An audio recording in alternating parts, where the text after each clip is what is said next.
1편 전체의 말씀입니다. 1절부터 8절의 말씀이고요.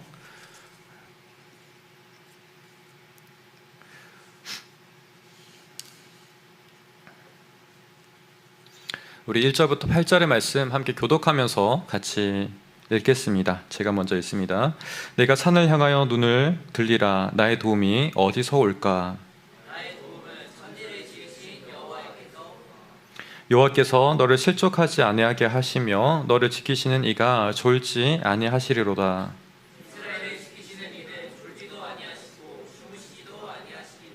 여호와는 너를 지키시는 이시라. 여호와께서 내 오른쪽에서 내 그늘이 되시나니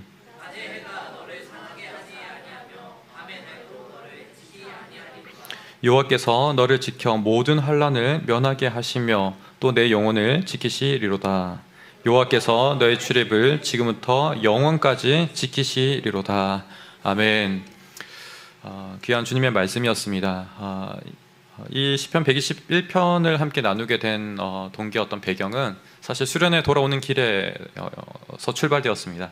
그래서 한 지체와 이제 옆자리에 이제 앉고서 이야기를 나누는데 그때 마침 흘러나오는 찬양이 눈을 들어 산을 보아라. 너의 도움 어디서 올까? 그런 찬양이었고 그 말씀이 한편으로는 제게 좀 울림이 되었던 것 같아요. 저도 마침 수련회 준비하면서 산을 탔던지라 그것이 매기가 되었는지 모르겠지만 주님을 찾고자 하는 그 마음들, 그 마음 가운데 또 한편 우리가 중요한 이제 발걸음을 옮기게 되는데, 한편 이 시편의 표제어가 성전을 올라가는 노래잖아요. 성전에 올라가는 노래. 그런 방향성이 있어서 우리가 이제 어딘가로 출발하게 될 텐데 그런 우리의 수련회를 마친 이 시점 가운데 참 적절한 말씀인 것 같았고, 또 그 가운데 우리에게 주신 하나님의 말씀인 줄 믿고 여러분들과 함께 나누기 원합니다. 그로 말미암아 우리가 어디로 향해 나아가야 될지, 또 어떤 마음으로 나아가야 될지 우리가 이를 공유하고 또 정말 우리가 기도하며 나가는 이 시간 되기를 간절히 소망합니다. 방금 말씀드린 것처럼 121편은 성전을 향한 여정의 시편입니다. 보통 성전을 향한 시편이라 한다면 굉장히 기쁜 노래겠잖아요, 그렇죠? 즐겁고 하나님 만난다는 어떤 설레임들이 들어가 있을 겁니다. 그런데 이 성전을 향한 시편 가운데 121편은 사실 그런 기쁨과 좀 거리가 있어 보여요. 여러분들 보시기엔 좀 어떤가요? 한번 보세요. 본문들 여러분들 한번 살펴보신 어떤 충만한 그런 기쁨들이 보이나요? 뭔가 이렇게 뛰어놀고 있는 그런 즐거움들이 보이고 있나요? 그렇진 않는 것 같죠, 그렇죠? 사실 120편부터 134편까지 성전을 향한 노래들이 이어지는데 120편도 그렇고 오늘 우리가 살펴보는 121편도 그런 기쁨과는 좀 거리가 있어 보여요. 한편으로는 이렇게 성전 향한 노래가 맞을까? 그런 생각이 드는 느낌도 우리에게 불러일으킵니다. 사실 이러한 방향들은 이스라엘 백성들 가운데 포로기를 거치면서 겪었던 문제인 것 같아요. 왜냐하면 포로기를 거치는 가운데 성전이 어떻게 돼요? 성전이 다 부서지잖아요. 다 파괴되어지고 심지어 법궤까지 상실되게 되는 문제를 겪게 됩니다. 이런 시간들을 겪으면서 이스라엘 가운데 다양한 신학들이 이제 접목되어졌던 것 같아요. 옛날에 좀 단편적이고 그냥 하나님 신뢰하면 우리에게 복 주십니다, 이런 느낌이 가득했다면 마냥 이제 현실적인 문제를 봤을 때 그렇지 않은 거죠. 우리도 살다 보면 그런 현실들을 마주하잖아요. 그런 느낌들이 지금 이 시편 가운데 들어가 있는 거예요. 특별히 우리가 126편을 좀 살펴보면, 여러분 성경 한번 살펴보세요. 126편 한번 찾아보죠. 똑같이 성전에 올라가는 노래예요. 근데 1절을 보게 되면 어떻게 언급되어지냐면 여호와께서 시온의 포로를 돌려보내실 때에 우리는 꿈꾸는 것 같았다, 이렇게 이야기해요. 그러니까 성전이 상실된 그 시대 가운데 이제 포로로 잡혔었어요. 근데 이들이 고향으로 돌아오는 그 과정 가운데 꿈꿨던 것 같다, 정말 이게 실현되다니 너무 놀랍다, 이런 이야기를 하면서 풀어내는 이야기를 보게 됩니다. 정말 포로기를 거쳤던 이들의 모습을 보여주고 있는 거죠. 이 시편이 너무 유명한 것은 또 한편으로는 눈물을 흘리며 씨를 뿌리는 자는 기쁨으로 거두리로다. 울며 씨를 뿌리러 나가는 자는 반드시 기쁨으로 그 곡식단을 가지고 돌아오리로다, 이렇게 이야기하고 있어요. 그러니까 하나님을 만나는 그 기쁨들, 어떻게 보면 약속이 우리 마음 가운데 뿌려졌을 때 그것을 믿고 굳게 신뢰하며 나아갔을 때 마침내 성취하시고 이루신 하나님 만났을 때 너무나 감격해야 하는 그 모습들을 우리에게 보여주고 있습니다. 네, 이러한 부분 가운데서 한편으로는 이 시편의 독특한 점들은 우리가 성전 향해 나아가고 있는데 그 여정 가운데 어떤 것들을 만나는 거예요? 대적들을 만나고 위험들을 만나고 어려움들을 만난다는 거죠. 그게 한편으로는 우리에게 굉장히 이상함을 좀 자아내고 있다라는 거죠. 성전을 나가는 그 길들은 사실 다 평탄해야 되고 그냥 평안한 그 여정이 돼야 되는 것이 마땅하잖아요. 근데 그렇지 않다라는 거죠. 출애굽하는 과정을 한번 기억해 봅시다. 사실 출애굽 과정을 살펴보게 되면은 그러한 어떤 테마들이 여전히 함께했던 것을 우리가 기억할 수 있습니다. 이들이 지나야 되는 어떤 여정들을 보게 되면 광야를 지나야 했던 거죠. 하지만 그 광야 가운데 하나님께서 목표하셨던 것은 뭐예요? 예배하는 거였죠. 제사 드리기 위해서 나가는 거였어요. 그런 과정 가운데 이들이 놀라운 일들도 다 경험했죠. 10가지 재앙도 경험하였고 홍해 바다가 갈라지는 놀라운 일들도 경험했습니다. 그런데 또 실상으로는 어떤 일들이 있었어요? 그 전에 애굽인들의 박해가 있었고 또 광야 가운데 목마름과 배고픔과 여러 가지 태양에 내리치는 그 어려움들을 늘 겪었다라는 거죠. 그러니 우리가 실제적인 삶 가운데 이런 어려움들이 한편으로는 경험되어졌다라는 것이죠. 사실 이 121편을 살펴보는 가운데 성전을 향한 노래가 아니라 그냥 이런 표제가 없이 읽는다면은 한 개인의 인생처럼 노래되는 것 같기도 해요. 만약에 다윗이 경험했던 일들로 우리가 이해한다면 너무나 잘 어울리는 거예요. 어려운 일들 겪었고 그 가운데 하나님을 신뢰하고 하나님 너무나 우리를 반드시 구원할 거라는 것을 이 가운데 경험하는 그런 시편처럼 느낄 수 있다는 거죠. 그런데 이 표제가 주는 방향들, 우리가 성전을 향해 나아가고 있다는 것, 이게 한편으로 우리에게 독특하고 이상함을 불러일으키지만 또 한편으로는 그것은 우리에게 삶의 실질적인 부분들이 여전히 함께 공존하고 있다는 걸 들려주고 있는 것 같아요. 우리가 하나님을 향해 나아가고 있지만 늘 이상적이진 않다는 거죠. 때로는 어려운 일들, 정말 우리 인생에 개인적으로 찾아오는 그런 문제를 경험하듯이 동일한 문제들이 우리에게 함께 나타난다는 거죠. 하지만 그럴지라도 이 가운데 성전을 나가는 그 방향들이 하나님께서 지키시고 보호하시는 그 은혜가 있다는 것을 우리에게 분명히 들려주고 있습니다. 이런 방향 가운데 우리가 한편 121편을 살피는 가운데 그냥 어떤 개인의 인생이 아니라 성전을 향하고 있다는 그 구체적인 방향성과 목적성을 가지고 있는데 이를 좀 중점적으로 우리가 살피기 원합니다. 먼저 1, 2절의 말씀 좀 한번 살펴보기 원합니다. 우리 화면 한번 띄워주시고요. 여러분들의 목소리를 한번 읽어봐 주세요. 시작.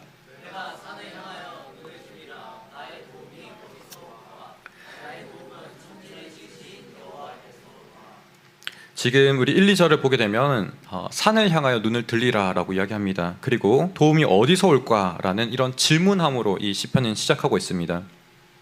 근데 여기서 말하고 있는 산, 이 산에 대한 해석은 사실 학자들로 하여금 긍정적인 해석도 있고 또 부정적인 해석도 있어요. 사실 이 두 가지를 놓고서 여러분들한테 다 소개하고 무엇이 맞을까요? 이렇게 막 질문하고 싶었어요. 저도 막 그만큼 헷갈리고 어떤 방향을 쫓아가야 되는지 좀 어렵더라고요. 먼저 긍정적인 해석이 있다라고 한다면 사실 이 산은 예루살렘을 이야기하는 거예요. 시온산, 예루살렘 선전이 있는 그 시온산을 이야기하는 거죠. 그리고 이를 둘러싸고 있는 많은 산들을 이야기한다, 이렇게 학자들은 이야기합니다. 한편 또 부정적인 이야기를 한다면은 이 성전 향해 나아가는 여러 가지 여정들이 있을 거잖아요. 이스라엘 백성들이 다 예루살렘에 살고 있는 건 아니거든요. 각지에 흩어져 있어요. 때로는 다른 나라에 심지어 살고 있는 사람들도 있습니다. 그런데 이 성전 향해 나아가는 과정 가운데 산을 거쳐가면서 너무나 힘든 일들을 경험할 수 있다라는 거죠. 산이 가파르고 또 때로는 산짐승이 등장하고 산적들을 만날 수도 있고 그런 가운데 내 생명을 잃을 수도 있는 그런 위태로운 상황들을 우리가 상상할 수 있다는 거죠. 근데 저는 이 가운데 한 가지 해석을 한다면 긍정적인 해석으로 하고 싶어요. 왜냐하면 저 산을 이야기할 때 우리 한글 번역에서는 좀 명확하게 드러나지 않습니다. 그런데 영어를 보게 되면 어떻게 되어 있냐면 더 힐즈라고 되어 있어요. 뭐라고요? 더가 붙어 있어요. 더 힐즈. 그러니까 분명한 방향과 구체적인 어떤 그 지적하는 게 있다는 거죠.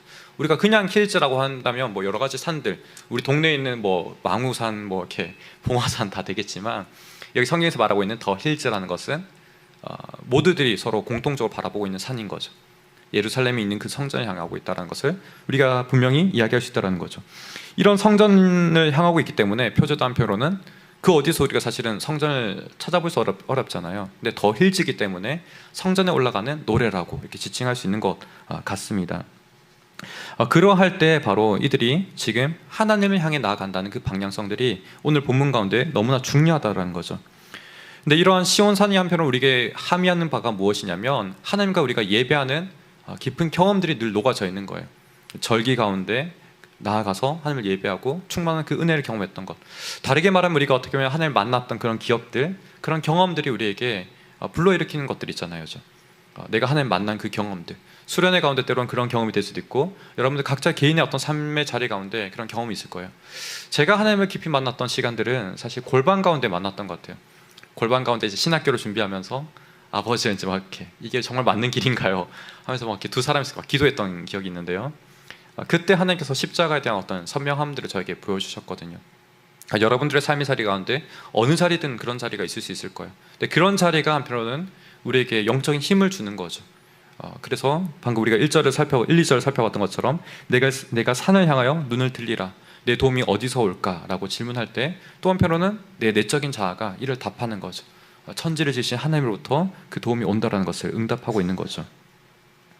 이런 121편의 이 시편은 성전 향 여정의 시편으로 우리가 이해할 수 있다는 거죠.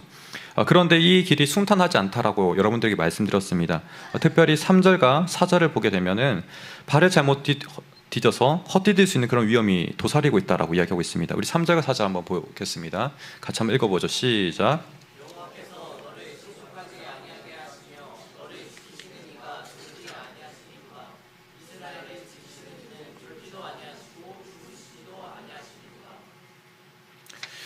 네, 우리 3절, 4절을 보게 되면은 발을 잘못 헛디딜 수 있는 그런 위험이 있다라고 이야기합니다. 슬립이라고 이야기해요. 그러니까 정말 미끄러지는 거죠. 가파른 그런 가운데. 근데 잘못 디디면 산 같은 경우는 어떻게 되나요? 미끄러지는 정도에 끝나는 게 아니라 경사가 있고 낭떠러지가 있으면 내가 죽을 수도 있는 거죠. 그런 위태로운 자리 가운데 우리가 있다라는 것을 이야기해 줍니다. 이런 여정 가운데 한편으로는 영적인 기쁨도 충만하지만 그 길들은 한편 우리를 고달프게 하고 또 심지어 생명을 위협할 수 있는 곳이라는 것도 들려주고 있다는 거죠.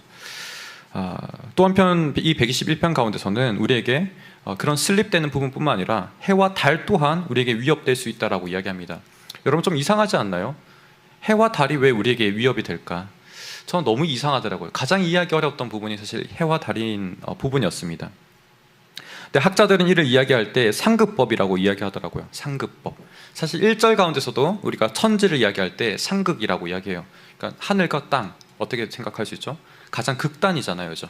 마찬가지로 해와 달 또한 가장 극단이라는 거예요. 이걸 통해서 모든 시간을 이야기하는 거죠. 모든 시간 가운데 우리에게 해가 될 수 있는 것들을 이야기하고 있다, 이렇게 볼 수 있다는 거죠.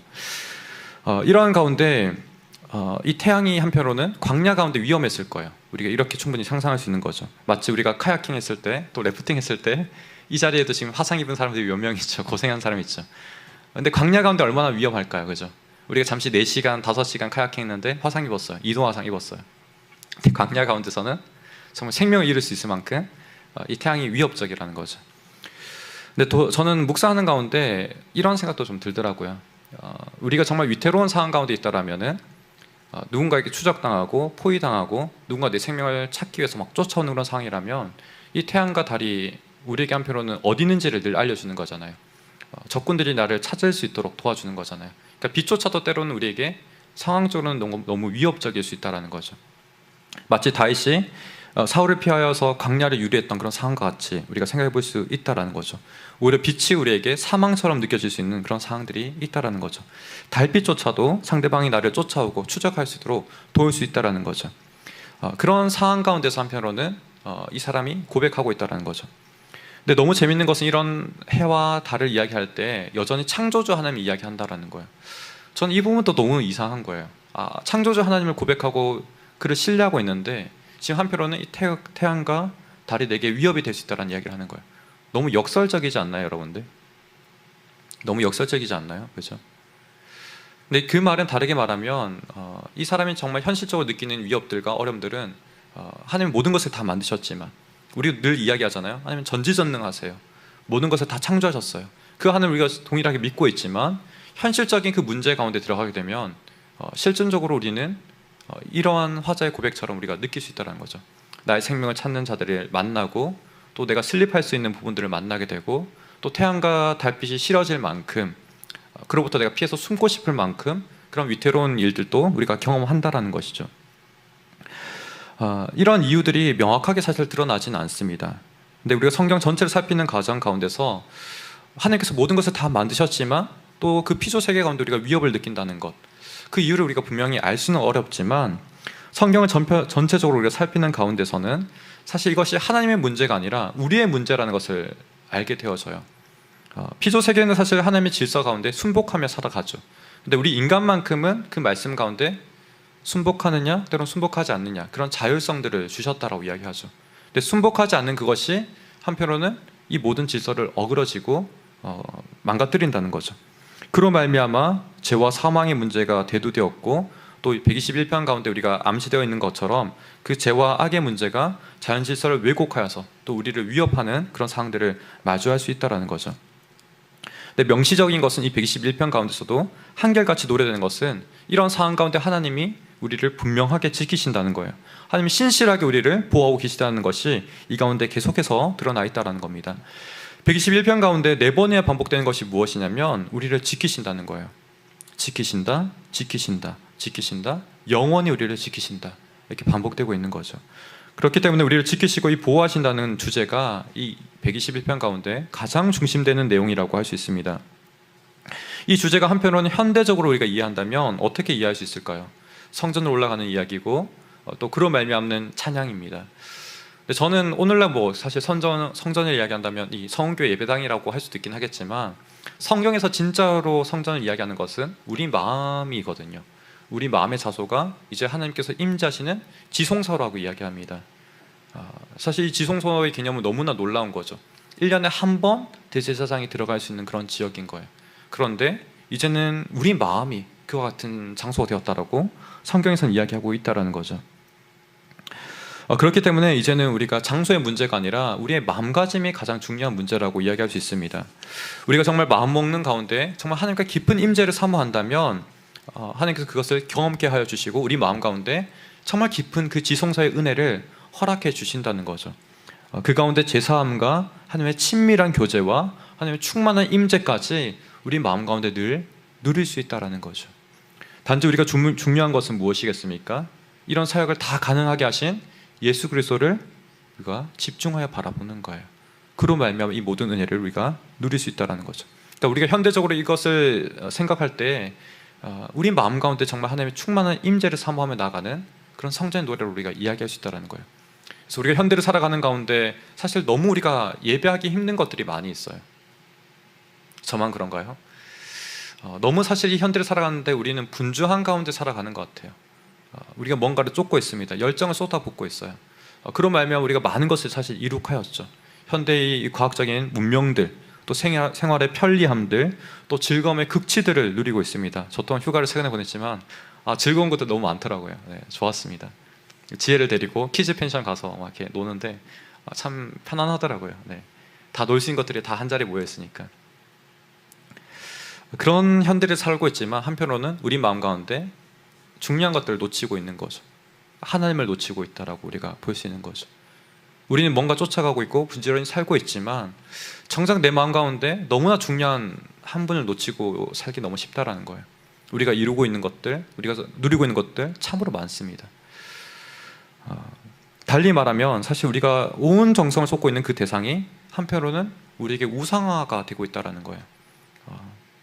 우상은 사실 죽은 것이고 아무 힘이 없지만 또 그것을 신뢰한 것은 어리석음이라고 이야기하지만 사실 이 우상의 힘이 뭐예요? 우리 삶을 지배한다는 것이 무서운 겁니다. 우리가 온 정성을 쏟고 있음으로 말미암아 역으로 그것이 우리를 지배하고 있는 거죠. 이야기를 할까 말까 고민스러웠지만 이야기한다면 전 최근에 이제 물고기를 좀 키우고 있거든요. 처음에는 다슬기 한 마리를 이제 지혜를 위해서 데려왔다가 너무 어항이 비어 있는 거예요. 그래서 구피 한 마리 데려왔다가 새끼를 번식하고 지금 너무 폭발적으로 번식해서 감당할 수 없을 만큼 그렇게 되는데 정말 작은 일인데 얘네들을 지키기 위해서는 많은 정성이 또 쏟기더라고요. 또 돌보다 보니까 정작 중요한 일들은 못하게 되는 저의 이야기를 들려주고 있는 거예요. 여러분들의 삶의 자리에도 이와 같이 뭔가 그런 것들이 있을 거예요. 사소하지만 또 내 마음에 정성을 쏟게 하고 내 마음을 기울게 하는 것들. 근데 정작 그것을 함으로 인해서 내가 중요한 것을 놓치게 되는 나 자신을 발견하게 되는 거죠. 저는 다름 아닌 그런 것을 그런 경향을 우리에게 우상화의 경향이라고 이야기할 수 있는 것 같아요. 그런 현대를 살아가는 가운데 우리가 참으로 하나님을 만나는 것, 정말 지성소의 그 은혜를 경험하는 것 너무나 어렵다는 거죠. 그러나 우리가 정말 진실로 이 성경에서 말씀하는 바와 같이 우리가 정말 이 성경의 말씀을 진리와 같이 우리가 믿는다면 진실로 하나님을 예배하고 참으로 하나님의 인재를 경험하기 간절히 기대한다면 하나님께서 그것을 지키시고 또한 인도하신다는 거예요. 오늘 121편 가운데서 분명히 약속하는 것이 바로 그러한 것이라는 거죠. 어떻게 이것을 경험하게 하실까요? How to를 우리가 이야기한다면 오늘 121편 가운데 사실 두 명의 화자가 등장하고 있어요. 우리 1절과 2절을 보게 되면 1인칭 단수로 지칭되는 나가 등장합니다. 그리고 3절 이하를 보게 되면은 2인칭 단수로 지칭되는 너로 이야기되는, 너로 부르는 그런 사람이 등장하는 거죠.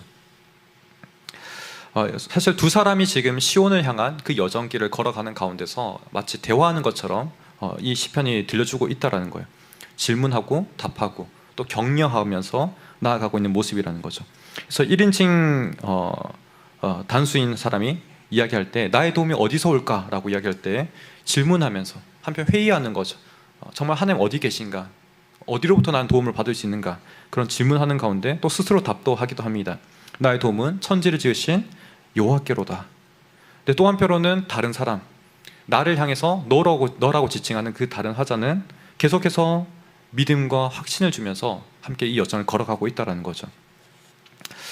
어떻게 보면 우리에게 공동체가 필요하다는 것을 이야기해주는 부분인 것 같기도 합니다. 그런데 저는 현대적으로 이야기한다면 나를 향해서 너로 부르는 이 대상은 성령님처럼 이해되기도 하는 거예요. 왜냐하면 계속해서 우리에게 위로하시고 믿음의 확신을 주고 있기 때문에 그런 거예요. 어떻게 보면 성령님의 그 역사는 어떠합니까? 자신을 드러내지 않죠. 그렇지만 아버지 하나님을 드러내고 성자 예수님을 드러내고 있는 거죠. 그분들을 집중하게 바라보고 있는 거죠. 그로 말미암아 우리가 정말 이 믿음을 잃지 않고 믿음의 여정들을 계속해서 포기하지 않고 굳건하게 나아가도록 인도하신다는 거죠. 사실 이 시편의 문맥 그대로 우리가 이야기한다면 그러한 성령의 감동함을 받은 또 사람이라고 우리가 이야기할 수 있을 것 같습니다. 어떻게 해석하든 사실 성령 역사 가운데 이러한 말을 건네는 화자로 우리가 볼 수 있다는 거죠. 그러한 가운데 3, 4절의 말씀 다시 한번 띄워주면 고맙겠습니다. 다시 한번 읽겠습니다.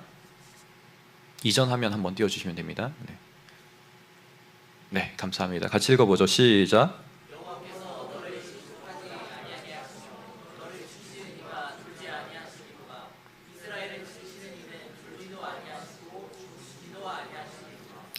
지금 저 말씀하는 가운데 우리를 지키신다라고 할 때 어떻게 지키십니까? 우리로 하여금 슬립하지 않도록, 미끄러지지 않도록 그렇게 지키신다라고 이야기하고 있죠. 또 한편으로 어떻게 지키십니까? 지키시는데 다양하게 이야기하고 있는 거예요. 한편으로는 우리의 모든 걸음을 지키심으로 말미암아 우리의 길을 인도하시는 가운데 안전하게 인도하신다라는 말씀이 하나 있고, 또 하나는 뭐예요? 졸지 않으신다는 거예요. 또 주무시지 않는다로 이야기합니다. 다르게 말하면 365일 24시간 그분은 깨어 있으신 거죠. 우리를 바라보고 계신 거예요. 어떻게 보면 우리를 집중하여 보고 계신 거고 우리를 향해 몰두하고 계신다고 이야기할 수 있는 거죠. 그런 하나님이 지금 우리와 함께 하신다라고 들려주고 있습니다. 또 한편 5절과 6절에서는 어떻게 이야기하고 있나요? 네, 다음 한번 넘겨주세요. 네. 같이 읽겠습니다. 시작.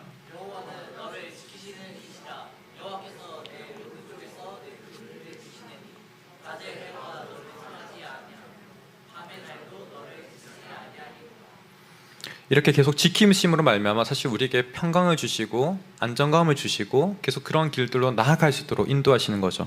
근데 5절, 6절 가운데서는 앞서 말한 해와 달이 등장하고 있죠. 사실 빛이라는 그 속성은 모든 것을 비추잖아요, 그렇죠? 이 빛이 향하는 곳은 뭐 숨을 수 있는 곳이 특별히 없습니다. 그런 직진성이 있는 가운데 우리에게 한편 하나님께서는 피할 수 있는 그늘이 되어 주신다는 거죠. 다르게 말하면 어떻게 우리가 이해할 수 있을까요? 우리를 향한 그런 위협들을 하나님께서 친히 막아 서시는 거죠. 자신이 막아 서심으로, 자신이 그것을 받아들임으로 말미암아 그 뒤에 생기는 그늘로 하여금 우리에게 피할 수 있도록 해주신다는 거죠. 우리에게 해할 수 있는 모든 것들을 친히 그가 담당하시고 막아 서신다는 것을 보여주고 있는 거죠. 실제로 그렇지 않습니까? 우리에게 사망이 사실은 미치고 있었죠. 그 모든 것을 주님께서 친히 자신에게 돌리시고 그로 하여금 우리는 또한 지키시고 보호하신 하나님을 우리가 보게 된다는 거죠. 이런 시편 가운데 겹겹이 계속해서 우리를 지키신 그 하나님을 만나게 됩니다. 이렇게 우리를 안정시키는 가운데 더욱더 나아가서 7절과 8절에서는 어떻게 이야기하고 있나요? 우리 7절, 8절 한번 읽겠습니다. 시작. 여호와께서 너를 지켜 모든 환난을 면하게 하시며 또 내 영혼을 지키시리로다. 여호와께서 너의 출입을 지금부터 영원까지 지키시리로다. 지금 저기서 등장하는 환난이라는 것, 성경 가운데 다양하게 번역이 있습니다. 사실 120편 가운데 등장하는 환난은 또 다른 언어를 가지고 있어요. 여러분 나중에 이렇게 조금 더 이렇게 성경과 친숙해지셔서 원어까지 정복하신 여러분 되기를 축복합니다. 그렇게 어렵지 않을 거예요. 이렇게 요즘 프로그램 너무 좋아서 현대라는 것은 참 너무나 이렇게 우리에게 다양한 것들을 경험시켜 줍니다. 나중에 다 알려드릴 테니까 경험하신 여러분 되기를 축복합니다. 근데 어쨌든 121편은 그 환란과 또 다른 환란이에요. 121편의 환란은 악한 거예요. 악한 것, 사악한 것, 나쁜 것. 우리 나쁜 기운이 있어 뭐 이런 거 있잖아요. 그죠? 그와 같은 느낌. 악한 모든 성격들을 사실 통칭하고 있는 거죠. 그로부터 우리를 지금 지키신다는 거예요. 어떠한 해악도 우리로 하여금 미치지 않도록 우리를 철저하게 보호하시는 하나님을 이 가운데 이야기하고 있다는 거죠. 그래서 한편으로는 성전을 향해, 시온을 향해 나아간 우리 모든 나아가고 돌아오는 발걸음들, 우리가 출발해서 목적지에 도착하고 목적지에 도착한 다음에 모든 것을 다 예배하고 누린 다음에 또 돌아오는 발걸음들, 이 모든 출입을 어떻게 하신다고요? 지금부터 영원까지 우리를 지키신다라고 이야기하고 있는 거죠. 너무나 확정적인 이야기를 우리에게 들려주고 있습니다. 영원히 우리를 지키신다는 이야기를 들려주고 있다라는 거죠. 이러한 시편 가운데, 우리의 인생 가운데 여전히 문제들을 이야기하죠. 슬립될 수 있는 이야기들, 해와 달들이 우리에게 미칠 수 있는 해악들, 정말 극단적인 그런 상황들이 등장하고 있습니다. 그런데 분명한 것은 뭐예요? 내가 산을 향하여 눈을 들 때, 내가 하나님이 계신 그 시온을 향해 나아갈 때 그 걸음을 분명하게 지키신다라고 이야기하고 있는 거죠. 분명하게 우리를 축복하고 계신다는 이야기를 들려주고 있다라는 거예요.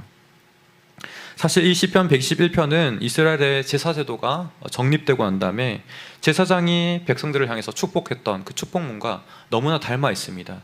우리 민수기 6장 24절과 27절의 말씀 한번 비교해서 한번 읽어보도록 하겠습니다. 같이 한번 읽어보죠. 시작.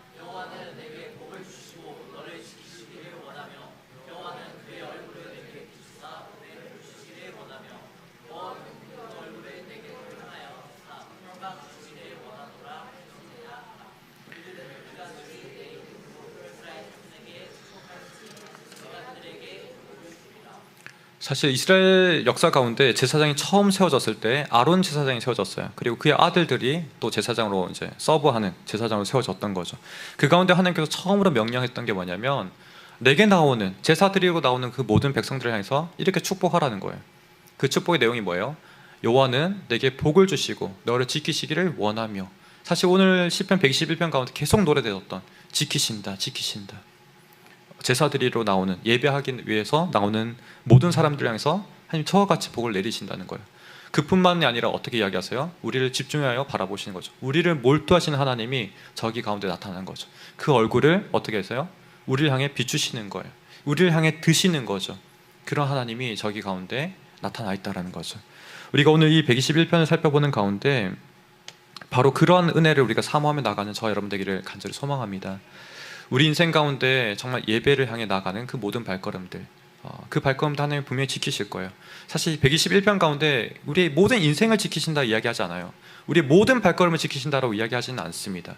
다만 그를 향해 나아가는 발걸음들, 성전을 향해 나아가는 그 발걸음들은 분명히 지키신다라고 이야기하고 있다는 거죠. 우리가 이를 신뢰하며 나가는 저와 여러분 되기를 간절히 소망합니다.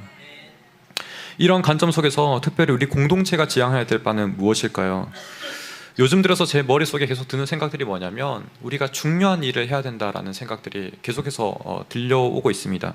들리는 거 맞나? 네, 떠오른다라고 해야 되나요? 중요한 일이라는 것은 한편 우리로 하여금 방향을 잘 탐색한다라는 말도 됩니다. 마치 모든 산을 바라보면서 그저 그 산을 오고 가는 것이 아니라 정말 하나님의 그 임재와 동행하심을 간절히 사모하는 그 방향이 우리에게 참으로 중요하다는 거죠. 이런 방향 탐색에서 사실 길은 여러 가지 길이 될 수도 있죠. 그죠? 그 꼭지점은 한편으로는 너무나 우리에게 분명해야 된다는 것을 다시 한번 기억하는 저와 여러분 되기를 소망합니다. 진정으로 하나님을 만나는 것, 그 양식과 방식은 다양할 수 있습니다. 그러나 그 지향점은 늘 하나님을 향하는 저와 여러분 되기를 간절히 소망합니다. 세상의 그 지향점은 우리 자신이 되어라고 이야기합니다. 우리 탐욕을 불러일으키고 자극하죠. 근데 마침내 그 탐욕이 우리를 한편 지배하고 소유하고 우리를 종속되게 만듭니다. 그렇지만 하나님은 어떻게 이야기합니까? 하나님이 이 모든 것을 향해서 자신을 향해라고 이야기하면서 사실 우리를 자유롭게 하시는 하나님을 만나게 되는 거죠. 이런 여정 가운데 우리가 한편으로는 새로운 길을 가야 될 수도 있습니다. 우리를 두렵게 할 수도 있고 우리가 슬립되거나 우리가 정말 무서운 그런 것들을 상상할 수도 있지만 한편 하나님께서 반드시 우리를 지키신다라는 이 말씀의 은혜를 우리가 굳건하게 믿으며 나가는 우리가 되기를 소망합니다. 지난 수련을 기점으로 우리는 새로운 출발을 준비하고 있습니다. 구체적인 길들을 다 아는 것은 아니지만 우리가 산행하는 가운데 중요한 포인트를 짚고 또 당장에 우리가 어디를 향해 나가야 될지 그것을 알고 있는 것처럼 우리가 그와 같이 나가기를 원합니다. 두려워하지 않기를 소망합니다. 항상 우리를 지키시는 하나님, 졸지도 주무시지 않으시는 그 하나님, 설령 태양과 달이 우리를 해한다 할지라도 그것조차도 자신이 막으시고 우리에게 그늘을 제공하시는 하나님이 함께 하신다는 것을 믿으며 나가는 우리가 되기를 소망합니다.